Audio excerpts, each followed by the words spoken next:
ABC 5 First Warning Weather, the area's certified most accurate forecast. It really is heartbreaking to see all of this damage, Ben. There's a lot to look at and a lot that we'll have to clean up.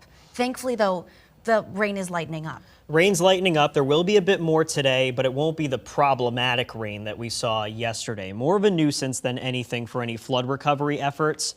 And you can see that batch of rain off to our west. That's actually the center of circulation of what was once Beryl. It's right around here, the center of low pressure. A lot of the rain we had yesterday was due to those two fronts we were talking about coming together and squeezing the moisture out of the atmosphere. That part of the system has now left. It's just the lingering shower activity that we'll have through the day today. In terms of what we have right now on Storm Tracker, locally, not a whole lot happening. We just have the last of the rain showers leaving Grafton County, New Hampshire, and exiting Essex County in Vermont. But all of the green you see on this map are active flood warnings, areas where roads are washed out. Roads are covered over with water, things of that nature. The rivers are rising. So anywhere in these green areas will have continued flooding problems, both this morning and into the early afternoon.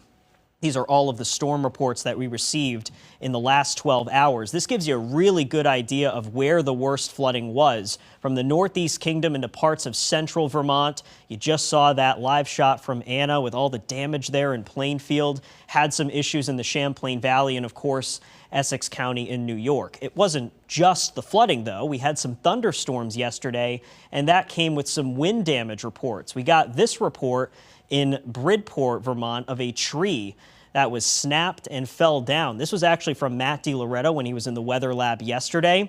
Thankfully, it just missed that house. They said this tree was over 200 years old, and just like that, one thunderstorm taking it out. Thankfully, nobody injured here, but another component to everything that happened yesterday, not just the water, but also the wind for some of us. But at least this morning, the water is our biggest concern, especially in the following rivers where we're in moderate flood stage and continuing to rise at this early hour. The Mad River near Moortown, the Passumpsic River at Barnet, the Winooski River at Waterbury and Essex Junction farther towards Lake Champlain, and the East Branch of the Ausable River at Ausable Forks.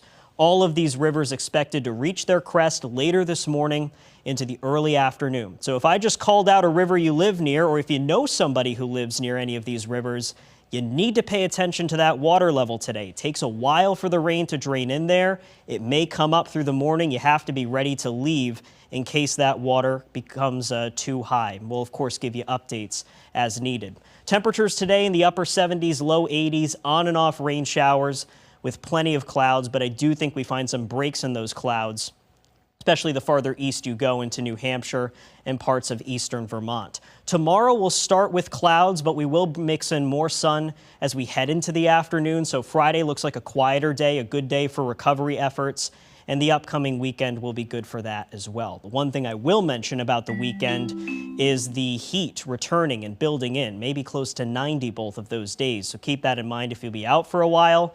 We won't have to worry about rain again until early next week with more chances for storms Monday, Tuesday, and Wednesday.